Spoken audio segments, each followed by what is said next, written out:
বিশ্বের মুসলিম সংখ্যাগরিষ্ঠ দেশগুলোতে ঈদুল আজহা মানেই কোরবানি পশুর জমজমাট বাজার। তবে মধ্যপ্রাচ্যের উত্তেজনায় সেই আমেজ অনেকটাই কমে গেছে।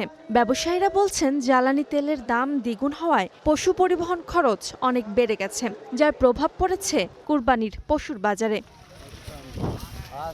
পাকিস্তানের করাচির পশুর হাটগুলোতে গরু, ছাগল, ভেড়া ও উট নিয়ে বসেছেন ব্যবসায়ীরা। তবে ঘন্টার পর ঘন্টা ঘুরেও বাজেটের মধ্যে পশু পাচ্ছেন না অনেকেই। সকাল 10টা থেকে বাজারে ঘুরছি, এখন প্রায় বিকেল 4টা বাজে, কিন্তু এখনো কোনো পশু কিনতে পারিনি। যে পশুটির গায়ে হাত দিচ্ছি তার দামই 3 লাখ, 4 লাখ, এমনকি 5 লাখ রুপি।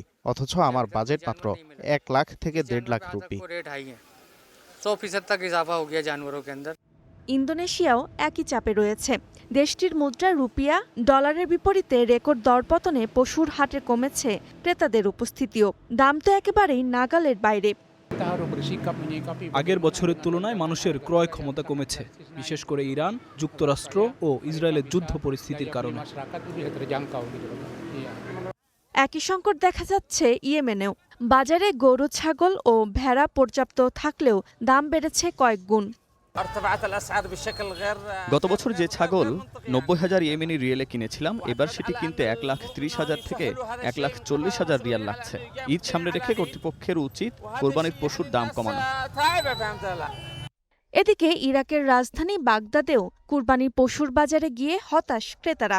অনেকেই বলছেন কয়েক বছরের ব্যবধানে কুরবানির পশুর দাম কয়েক গুণ বেড়ে যাওয়ায় অনেক পরিবারের পক্ষেই এবার কুরবানি দেয়া কঠিন হয়ে পড়েছে।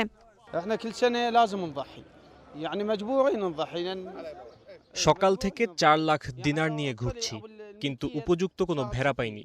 আগে যে ভেড়ার দাম ছিল 2 লাখ ইরাকি দিনার, এখন সেটির দাম 5 থেকে 6 লাখ দিনার। তবে অর্থনৈতিক সংকটের মধ্যেও ধর্মীয় আবেগে কুরবানির চেষ্টা চালিয়ে যাচ্ছেন অনেকে। কেউ বাড়তি বাজেটে, আবার কেউ যৌথভাবে পশু কিনে কুরবানি দিচ্ছেন। তবে ক্রেতাদের ইচ্ছায় ঈদকে সামনে রেখে কর্তৃপক্ষের উচিত কুরবানির পশুর দাম কমানো। Roksana Rimi, star news.